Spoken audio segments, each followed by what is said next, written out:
Hạnh phúc của người lớn là có năng lực biến những điều ước hồi còn bé thành sự thật.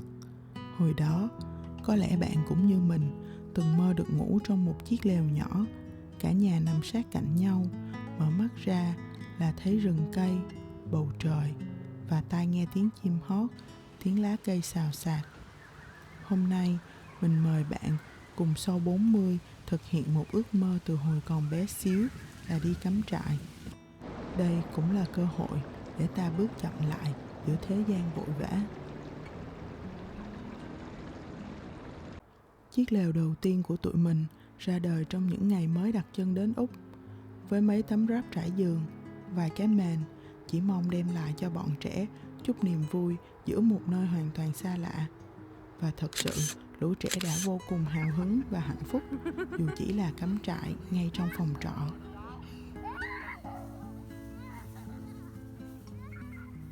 Khoảng 1 năm sau, để tham gia Father and Son Camping ngay trong sân trường, mình đã mua một chiếc lều giá rẻ ở Kmart. Cái lều nhỏ xíu, lọt thỏm giữa một rừng những chiếc lều quy mô hoành tráng, nhưng đó là không gian nhỏ ấm cúng chỉ dành riêng cho gia đình mình. Và rồi, sau 5 năm sống ở Úc, tụi mình đã quyết tâm đầu tư hẳn một chiếc lều chuyên dụng để cắm trại, như một lời xác nhận. Gia đình mình chính thức là dân cắm trại thứ thiệt. Ở Úc, cắm trại không chỉ là một hoạt động nghỉ dưỡng mà là một phần trong văn hóa sống. Người ta rủ nhau rời xa thành phố để nghe tiếng chim hót, tiếng sóng vỗ, để ngửi mùi cỏ non, mùi đất ẩm sau mưa và tạm quên đi cái nhịp thở vội vàng, ngột ngạt của những tòa nhà cao tầng. Úc có hơn 500 công viên quốc gia với nhiều loại địa hình phong phú, trải dài từ rừng rậm, núi cao, sông suối đến những bờ biển hoang sơ. Dù là rừng, biển hay núi, mỗi nơi đều mang một nét đẹp riêng, khiến mình thấy như đang được chạm thật gần vào sự sống, giản dị mà trọn vẹn. Khi đến Úc, mình mới thật sự hiểu ý nghĩa của cụm từ The Outback. Nó không chỉ là tên gọi của vùng đất hoang sơ, hẻo lánh, ít người lui tới, mà còn là cách sống, nơi người ta chọn sự biệt lập, gần gũi với thiên nhiên và tự do khỏi nhịp sống hiện đại. Dù không sống hoàn toàn ở Outback, thì nhiều người Úc vẫn chọn tìm đến những khu cắm trại miễn phí, không có wifi, điện cũng như các tiện ích khác. Chỉ cần một chiếc lều, một đống lửa và một tâm hồn rộng mở. Họ gọi đó là Freedom Camping, cách để sống chậm lại, lắng nghe thiên nhiên và kết nối với chính mình. Tuy nhiên, hình thức này đòi hỏi kỹ năng sinh tồn nhất định, vì bạn sẽ không có sẵn điện, nước hay người hỗ trợ bên cạnh.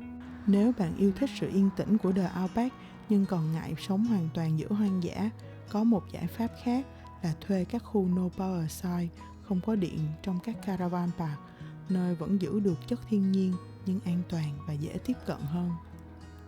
Với gia đình mình, caravan park luôn là lựa chọn hàng đầu mỗi lần đi cắm trại, vì nó thường nằm gần biển, hồ lớn hoặc công viên quốc gia và hoàn toàn phù hợp cho trẻ nhỏ.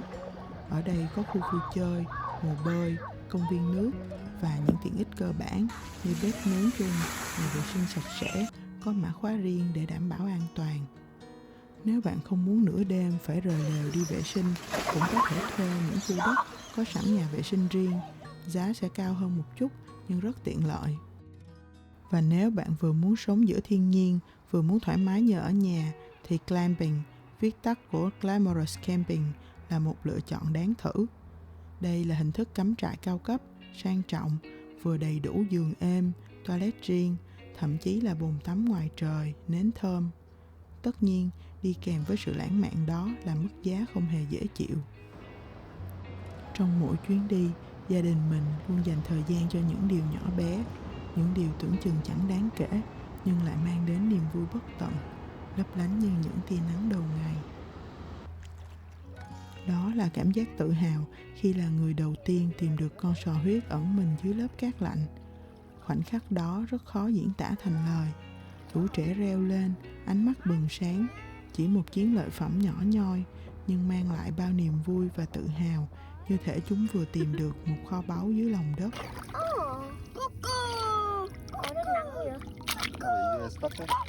Bắt một nồi nước ngay bên bờ hồ, tự tay nấu nướng và thưởng thức thành quả.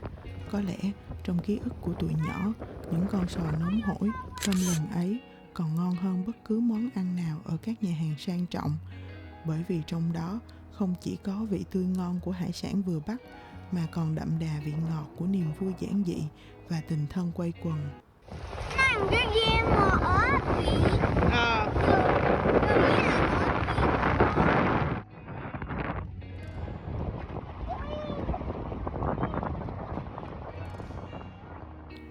Từ lần đầu bỡ ngỡ ngồi trên thuyền kayak, tay còn run run bám chặt lấy mái chèo. Đến những lần sau, bọn trẻ đã có thể tự tin điều khiển con thuyền nhỏ lướt nhẹ trên mặt nước, lấp loáng ánh nắng chiều. Nhìn chúng lớn lên từng ngày, mình chợt nhận ra thời gian trôi nhanh đến lạ. Có những khoảnh khắc tưởng sẽ còn mãi, nhưng thật ra rất ngắn ngủi. Bởi vậy, những lúc còn được quây quần bên nhau càng trở nên quý giá hơn bao giờ hết.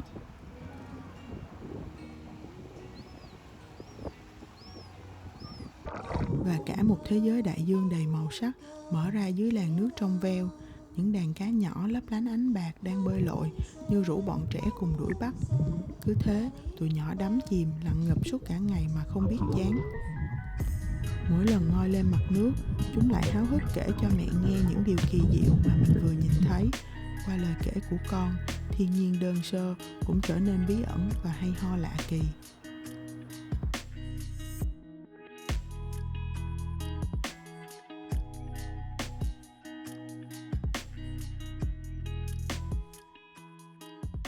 Và cũng có khi chỉ đơn giản là ngồi bên bờ biển, nhìn tụi nhỏ chạy nhảy, nô đùa cùng sóng biển, xây những lâu đài cát mỏng manh trước gió, lòng mình bỗng bình yên đến lạ.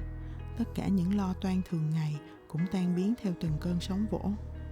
Chỉ còn lại đây một khoảnh khắc đời thường, trong trẻo và đẹp đẽ biết bao. Mình nghĩ hạnh phúc không phải là điều gì quá lớn lao, mà chính là những lần ta biết dừng lại để lắng nghe tiếng cười giòn tan, để cảm nhận ánh nắng ấm áp, và để thấy cuộc đời này, dẫu vội vã đến đâu, vẫn còn rất nhiều điều dịu dàng để yêu thương. Đôi khi, sống chậm lại không có nghĩa là dừng lại, mà là để mình kịp thở, kịp lắng nghe cơ thể đang mệt nhoài, kịp vuốt ve những tổn thương trong lòng, để rồi tiếp tục cuộc sống một cách tỉnh táo hơn, nhẹ nhàng hơn và yêu thương hơn. Đi cắm trại với mình không đơn giản chỉ là đi đến một nơi nào đó, mà đó là hành trình trở về với thiên nhiên, với gia đình, và sâu hơn cả là trở về với chính mình. Trong những ngày bình thường, chúng ta dễ bị cuốn vào guồng quay của công việc, của trách nhiệm, của bộn bề đời thường. Nhưng giữa không gian yên tĩnh của rừng cây, bên ánh lửa bập bùng, hay dưới bầu trời đêm đầy sao, mọi thứ dường như chậm lại. Ta dễ dàng nhìn thấy nụ cười của con trẻ, lắng nghe tiếng lòng của chính mình.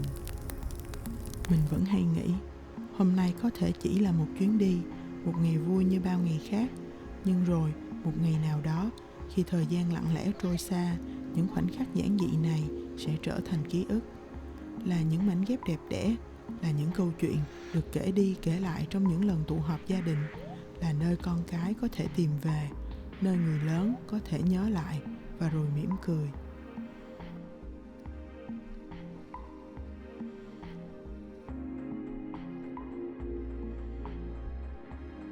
Bạn có bao giờ không biết nói gì khi ngồi cùng các con chưa? Không phải vì thiếu yêu thương, mà vì giữa chúng ta tồn tại những khoảng cách vô hình, như khoảng cách thế hệ, khoảng cách ngôn ngữ, khoảng cách trải nghiệm. Nhưng những chuyến đi, những ngày cùng nhau ngồi bên đống lửa, cùng nấu một bữa ăn đơn giản, cùng cố gắng dựng chiếc lều trong một ngày gió to, luôn là những nhịp cầu kỳ diệu, nơi mọi người dễ dàng mở lòng, chia sẻ những câu chuyện buồn cười, bất ngờ và cả những điều chưa từng thổ lộ. Và trong những khoảnh khắc ấy, mình cảm nhận được sợi dây gắn kết giữa cả nhà chặt chẽ, ấm áp và vững vàng hơn bao giờ hết. Bởi vậy, đôi khi mình tự nhắc nhở bản thân, hãy cứ đi, không cần một kế hoạch hoàn hảo, không cần sự chuẩn bị quá đủ đầy, chỉ cần cùng nhau để nuôi dưỡng yêu thương, để lấp đầy ký ức, và để trái tim mình giữa thế gian vội vã này vẫn tìm được một nhịp chậm rãi, an yên và dịu dàng. Còn bạn thì sao? Bạn có thích cắm trại không?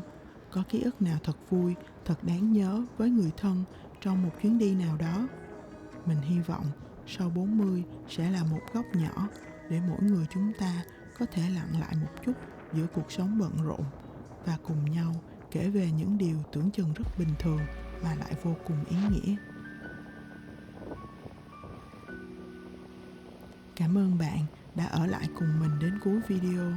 Hy vọng bạn đã có những giây phút thư giãn nhẹ nhàng cùng mình. Hãy nhớ yêu thương bản thân mỗi ngày. Và nếu bạn cần tìm chút an yên giữa những bộn bề, hãy ghé lại kênh Sau 40 thêm nhiều lần nữa nhé. Ở đây, mình luôn chào đón bạn bằng những câu chuyện về những chuyến đi, những ngày thường và những điều giản dị trong cuộc sống. Đừng quên nhấn đăng ký kênh như một lời hẹn gặp lại để chúng ta vẫn còn đồng hành cùng nhau trên hành trình sống chậm, sống đẹp này. Chúc bạn một ngày thật dịu dàng và một tâm hồn thật an